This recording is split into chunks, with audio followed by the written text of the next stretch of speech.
네, 안녕하세요. 빨간체크입니다. 리파인이죠. 20날, 21일날 공모 청약하는 종목이고요. 부동산 권리조사 서비스죠. 경매나 이런 쪽에 관심 있는 분들은 잘 아실 거예요. 권리 분석이라고. 경매 물건에 대해서 어, 물건과 채권이 있으면은 선순위 물건이 전지전능한 권능을 가져서 아래쪽에 채권이나 물건들이 다 소멸하고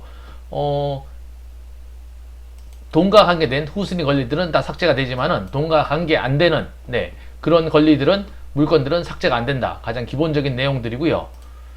리파이는 그런 그 경매 관련 권리 분석을 하는 게 아니라 채권이 아니라 전세죠. 전세 대출 관련해 가지고 은행이나 보험사에서 대출을 해주기 전에 그 전세 대출이 해줘도 되는지 안 되는지 권리 조사를 해야 되죠. 그거를 해주려면은 은행이나 보험사에서 직원을 채용해가지고 나가서 조사하고 이런 인건비보다 이런 중간에 조사하는 업체를 써가지고 효율적으로 할 수 있도록 리파인에서 서비스를 해주는 거죠. 영상이 도움이 되든 안 되든 구독과 좋아요 부탁드리고요. 네, 공모 청약은 20날 21일이고요. 희망 공모가가 21,000원에서 24,000원. 공모 금액이 생각보다 크죠. 909억 원에서 1,039억 원. KB증권이고 청약 한도는 39,000주. 50% 받으면 18,000주 정도밖에 안 되고요. 말이 왜 이렇게 꼬이죠? 네, 일반 청약자 25%. 우리 사주 물량 일부 있긴 한데 금액으로 따지면 뭐 한 40억 정도밖에 안 되니까 직원이 100명이 좀 넘으니까요. 뭐 이거는 물량이 소화될 것 같고요. 네, 회사 웹사이트고요. 뭐 모기지 대출, 전세 대출, 동산 대출, 뭐 권리조사 서비스를 제공한다 그러는데 전세 대출 관련해 가지고 제일 매출 규모가 많고 권리조사란 말 그대로 부동산이 제대로 있는가 현장 조사하고 그게 담보 물건이 제대로 담보 물건이 되는가 그런 것들을 조사하고 대출인이 제대로 회사에 돈을 갚을 능력이 있는가 뭐 공부조사 뭐 부동산에서 임장이라 그러죠. 임장 일본말이라 그러는데 사실 그 임대차 계약은 채권이죠. 채권 물건이 아니라 채권이고요. 채권 물건은 민법을 좀 공부한 분들은 충분히 아는 사항이고 채권이 임대차 계약이 채권인데 그게 등기부 등본상에 전입을 하고 동사무소에 확정을 받으면은 채권의 물권화가 되죠. 물권의 효과가 있는 거죠.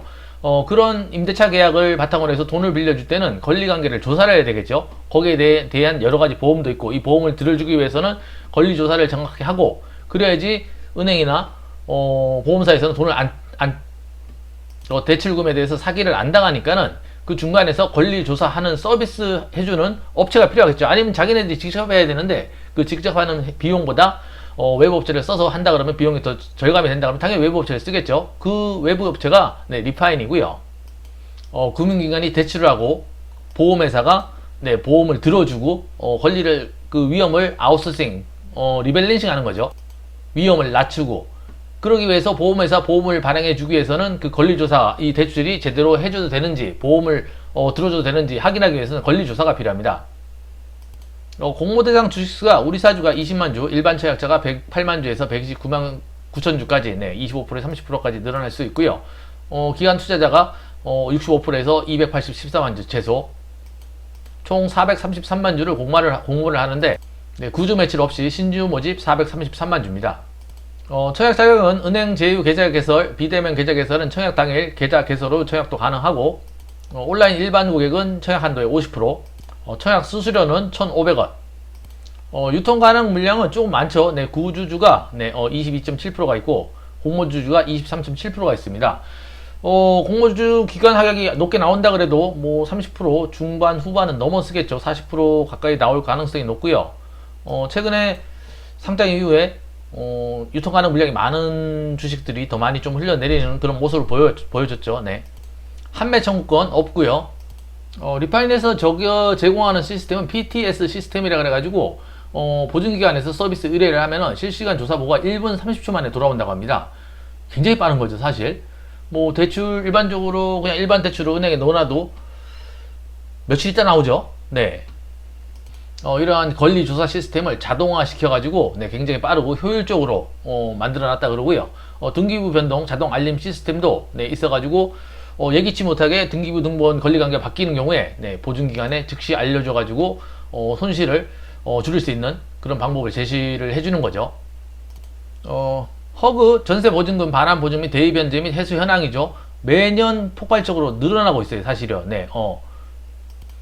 7,596억 원이 보증사고 금액이고 2016년부터 2020년 8월까지 그 중에 6,494억 원을 주택토지보증공사에서 대의변제양도를 짓게 되고 이중 3,560원이 원 집주인으로부터 해소한 반면 나머지 3,000억 정도는 미해수 단계다. 임대사업자 보증보험 의무화가 도입되면서 향후 미해수율은 더욱더 증가될 것으로 전망된다. 미해수율이 높아지면서 철저한 권리조사의 업체의 필요성이 점점점 증대되고 있는 거죠. 정부가 2018년 8월 민간 임대주택에 관한 특별법을 제정해가지고 매입 임대주택의 보증보험 의무를 의무화했고 신규 임대사업자는 2020년 8월 18일부터 의무적으로 가입하고 있으며 기존 임대사업자는 1년간 유예기간을 거쳐서 2021년 8월 18일부터 임대보증금이 변동하는 계약을 갱신 세입자가 바뀔 경우 반드시 보증보험에 가입해야 하는 의무를 지게 된다. 관련 시장이 관련 법으로 인해 가지고 굉장히 커진다. 그런 뜻으로 이해하면 되고요. 리파인이 하고 있는 업무에 대해서 도시가에서 나타낸 거고요. 전세 보증금, 반환 보증인가, 전세 대출, 보험사, 보증기간, 그리고 직접 판매하는 위탁 판매라든지 무슨 공인중개사 이런 업체 중간에 끼어서 플랫폼 역할을 하고 있다. 이런 뜻으로 이해를 하면 될 것 같고요. 사실 그 전세를 보증을 한다. 예전에 이게 전세 보증이 굉장히 커진 거는 제 개인적인 생각인데 부동산 가격이 너무 급등했기 때문에 전세를 보증을 할 수밖에 없는 거죠. 예전에 전세 해봤자 1억, 2억 안에 내외였는데 사실 요즘은 어디 1억, 2억으로 전세를 살 수 있는 데가 없죠. 그러다 보니까 돈이 너무 엑스가 커지다 보니까 빌려야 되죠. 자기 돈을 못하고 빌려야 되면은 일단 대출도 해야 되고 대출을 받게 되면은 보증을 해야 되고 보증을 하게 되면은 권리관계를 또 조사를 해야 되고 그러다 보니까 관련 시장이 커진 거죠. 부동산 가격 폭등으로 인한 수혜 업체라고 봐야 되나요? 현재 경쟁사로 알려진 업체들 증권신경사에 나온 건데 리파인이 제일 크죠. 금액이나 이런 걸 비교했을 때도 2021년 반기 기준으로 회사의 희망 공모가 경쟁사의 PER을 주가 수익 비율로 멀티플을 계산했는데 28.7이 나왔죠. 나이스 평가정보, SCI 평가정보 국내 업체고 라이트무브, 퍼플 브릭 그룹. 회사 이름도 해외 업체들은 이름이 참 재밌네요. 권리의 움직임, 보라 벽돌 모임 맞나요? 적용 순이익이 177억 정도 나왔고요. 적용 PER은 28.7로 계산했고 시가총액은 그러면은 5,091억. 적용 주식수가 이걸로 나누면은 29,301원이 주당 평가 가액이고요. 이거를 할인율을 줘야죠. 이거 다 받으면 안 되니까 좀 깎아줘야 되죠. 깎아줘서 21,000원에서 24,000원. 시가총액 밴드가 3,649억에서 4,169억 원. 사실 솔직히 말씀드리면 저도 잘 모르겠어요. 일단은 권리조사라는 재밌는 사업 아이템으로 일단 공모시장에 올라왔는데 사실 공모시장에서 인기 있는 게 일단 회사 이름 알려진 회사냐 아니냐 그게 중요하죠. 그 다음에 요즘 테마가 어울리는 테마냐 전기차 메타버스 이런 거 좋아하는 거 많죠. 그런 것들 AI 그리고 무슨 배터리 등 하여튼 그런 쪽에 연관되어 있느냐 그리고 일반인들이 잘 모르는 분야냐 잘 아는 것보다 잘 알면 그 회사 안 좋아 안 들어가죠. 근데 잘 몰라 근데 돈은 좀 버는 것 같아. 그런 게 또 의외로 잘 되는 경우가 많아요. 사실 리파인이 지금 그런 경우인 것 같고요. 권리조사가 이게 돈이 돼? 시장이 부동산 가격 폭등해가지고 돈이 되나 보다. 이렇게 느낄 수가 있죠. 이렇게 모은 돈은 구조 매출이 없기 때문에 다 회사 운영자금, 연구개발비로 다 쓰인다고 알려졌고요. 수익성 관련 지표죠. 최근 2020년, 21년 반기에 굉장히 많이 늘었어요. 10%, 11%였는데 영업이익률이 굉장하죠. 37%, 43%. 당기순이익도 25억, 54억, 160억, 2021년 반기에만 한 100억 정도. 매년 성장이 굉장히 빠르게 늘고 있죠. 직원이 한 170명, 기간의 정함이 없는 근로자가 170명 정도 되고, 아까 전에 우리 사주 봤듯이 한 40억 정도 되니까, 그 정도 물량은 충분히 소화가 가능할 거라고 보여지고요. 일단은 공모 규모가 적은 편 아니죠. 사실 이 4개 중에서는 제일 많고요. 그 다음에 NKM인가요? 일정이 같이 겹치다 보니까는 좀 주의를 해야 되는데 19, 20, 21 이렇게 줄줄이 연속돼 있죠.